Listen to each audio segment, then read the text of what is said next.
सभी को मेरा नमस्ते। तो आप सभी का बहुत बहुत स्वागत है मेरे योग दृष्टि चैनल पे एक बार फिर से।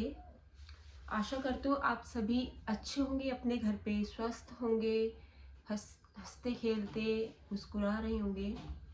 तो आज का जो हमारा टॉपिक है, आज का जो हमारा विषय है, ये बहुत ज़्यादा सरल है, मतलब बहुत ज़्यादा कॉमन टॉपिक है, पर बहुत ज़्यादा इम्पॉर्टेंट है। जो हमारा टॉपिक है आज का, वो हमारा योग विषय के बारे में हम जानेंगे। और ये इम्पॉर्टेंट क्यों है, ये आपको वीडियो के एंड में पता चलेगा। तो वीडियो को एंड तक ज़रूर देखें और हम इसमें योग के बारे में जानेंगे। ज़्यादा डीप नहीं जाएंगे, हम थोड़ा ऊपर ऊपर से पढ़ेंगे, ऊपर ऊपर से जानेंगे, लेकिन ये बहुत ही ज़्यादा इम्पॉर्टेंट है हमारे लिए। तो आइए चलिए शुरू करते हैं वीडियो को।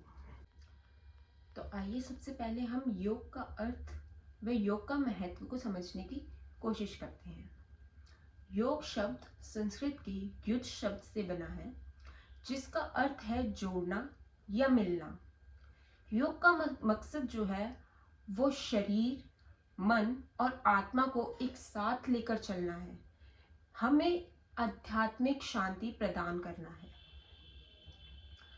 योग का अभ्यास करने से केवल हमारे शारीरिक लाभ में ही नहीं प्रक्रिया होती है, मतलब कि हमें सिर्फ शारीरिक ही लाभ नहीं मिलता है, वह हमें आध्यात्मिक, मानसिक व आंतरिक संतुलन, हमारे शरीर में, हमारी दिनचर्या में संतुलन भी प्रदान करता है।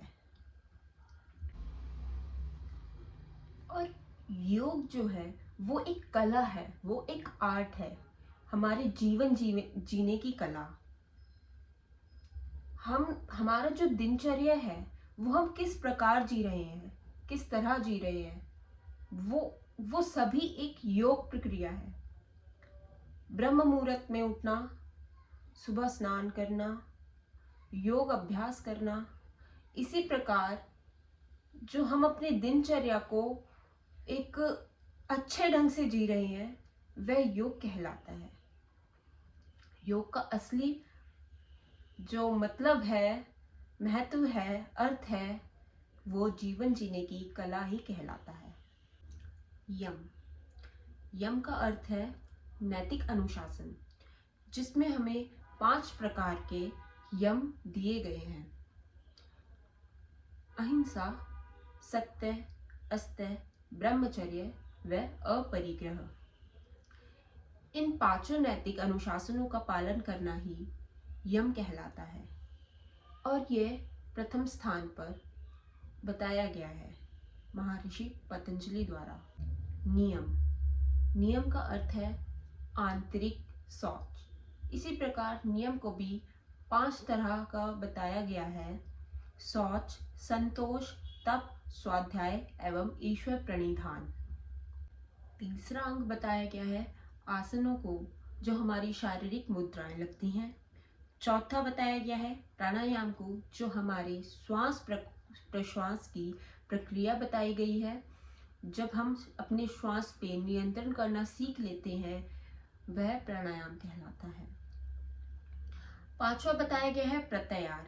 प्रत्याहार का अर्थ है इंद्रियों पे संयम और इंद्रियों पे नियंत्रण। जब हम अपनी इंद्रियों पे नियंत्रण करना सीख लेते हैं, वह प्रत्याहार कहलाता है, जो कि अष्टांग 8 अंगों में से एक 5वां अंग कहलाता है। ये भी एक योग की ही प्रक्रिया है, और ये भी बहुत ही महत्वपूर्ण है योग के अंदर। जो हमारा छठा है वह है धारणा। धारणा मतलब एकाग्रता, कंसंट्रेशन।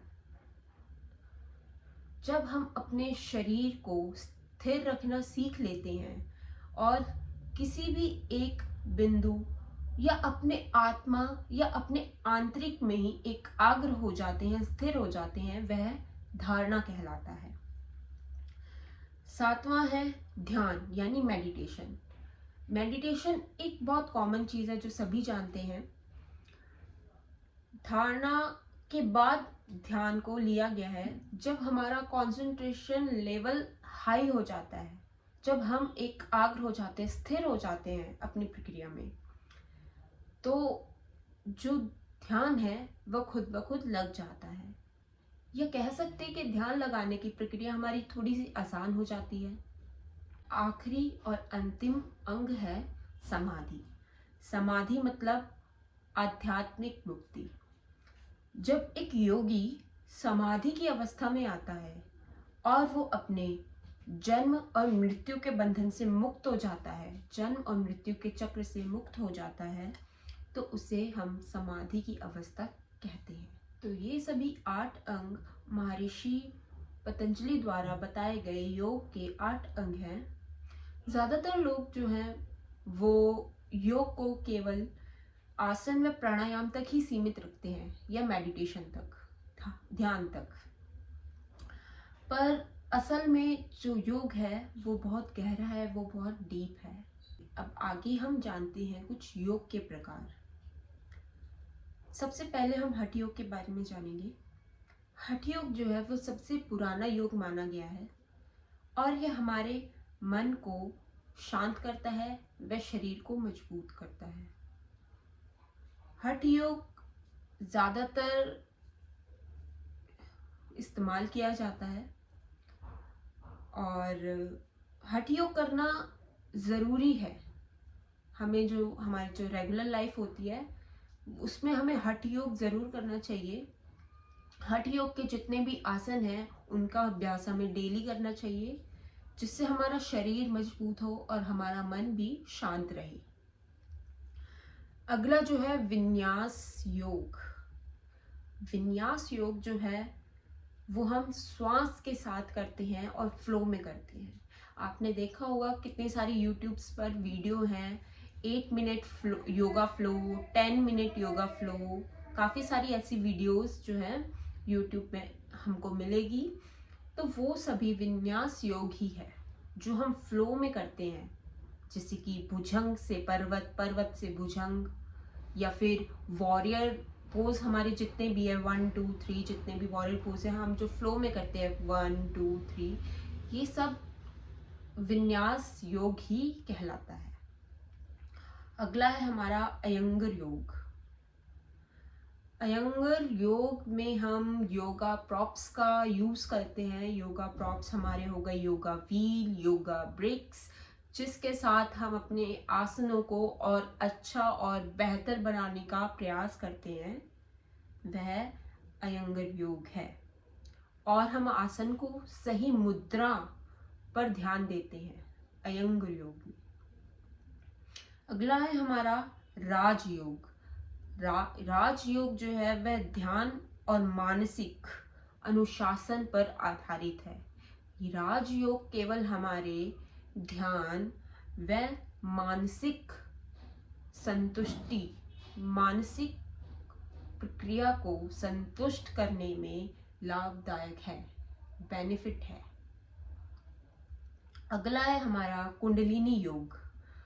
कुंडलिनी योग जो है वो हमारे शरीर के अंदर जो ऊर्जा है, जो हमारी वाइटल एनर्जी कहलाता है बॉडी के अंदर, उसे जागरूक करता है, उस एनर्जी को बढ़ाता है या उसको जो है वेक करता है, जगाता है। ठीक है, कुंडलिनी योग हमारा वही है। अब हम जानेंगे कि योग के क्या क्या फायदे हैं, योग करने से हमें क्या क्या बेनिफिट्स मिल सकते हैं। तो आखिर क्या है योग के फायदे, जानते हैं कि हमें क्या क्या लाभ, क्या क्या बेनिफिट्स मिल सकते हैं योग करने से, योग के डेली अभ्यास करने से। सबसे पहले हम बात करेंगे शारीरिक स्वस्थता की। जो हमारा फिजिकल बेनिफिट है वो क्या है? योग आपके शरीर को लचीला व मजबूत बनाता है। जो हमारी स्ट्रेंथ है, बॉडी स्ट्रेंथ, उसको बिल्डअप करता है, हमारी बॉडी फ्लेक्सिबल बनाता है, हमारे जॉइंट्स, हमारी बोन्स को मजबूत करता है। ये हमारा फिजिकल बेनिफिट है। ठीक है, अगला जानते हैं हम मानसिक शांति, जो हमारा मेंटल स्ट्रेस रहता है उससे जो है क्योर करता है। तनाव, जो स्ट्रेस, आजकल लोगों को स्ट्रेस की प्रॉब्लम बहुत ज़्यादा हो रही है, एंजाइटी स्ट्रेस बहुत ज़्यादा हो गया है, क्योंकि आजकल जो देखने को मिल रही है काफ़ी जो यूथ में है, आजकल जो हो रहा है दुनिया में, जैसे कि बेरोजगारी ज़्यादा बढ़ गई है, लोग जो यूथ है हमारे वो स्ट्रेस ले लेते हैं नौकरी ना मिलने के कारण, कि हमारा आगे करियर में क्या होगा, हमें नौकरी मिलेगी नहीं मिलेगी, इस चीज़ के लिए स्ट्रेस लेने लगते हैं, या जो भी अपना पर्सनल इश्यूज होता है उन सब में स्ट्रेस लेने लगते हैं। तो योग जो है वो स्ट्रेस को रिमूव करता है और आपके माइंड को रिलैक्स करने में बहुत ज़्यादा बेनिफिट है, आपको लाभ देता है बहुत ज़्यादा, और आपका जो माइंड है, आपकी जो मेंटलिटी है उसको स्ट्रॉन्ग बनाता है। अगला देखते हैं हम आंतरिक संतुलन, जो हमारी इंटरनल थिंग्स हैं उनको बैलेंस करता है। जो हमारी वाइटल एनर्जी है, जो हमारे शरीर की ऊर्जा है, उसे जागरूक करता है, उसे बढ़ाता है, जिससे हम अपने जो हमारी दिनचर्या है, जो हमारा लाइफस्टाइल है, उसको हम बैलेंस कर पाते हैं और अपनी बॉडी को बैलेंस कर पाते हैं, जो कि बहुत ही ज़्यादा ज़रूरी है। आज के टाइम में तो बहुत ज़्यादा ज़रूरी है अपने आप को स्थिर रखना, अपने आप को स्टेबल रखना किसी भी सिचुएशन में। अगर हमने अपने माइंड को इतना स्टेबल बना लिया, इतना स्ट्रांग बना लिया कि हम अपनी लाइफ की किसी भी जो सिचुएशन है या प्रॉब्लम्स है उनमें हम अगर स्टेबल होना सीख गए तो हमने दुनिया जीत लिया है, ये समझ लीजिए। क्योंकि आजकल का जो टाइम चल रहा है, इस माहौल को देख के तो मैं ये कह सकती हूँ कि योग को ज़रूर अपनाएं अपने जीवन में, ताकि आप अपने लाइफ को बैलेंस कर पाए।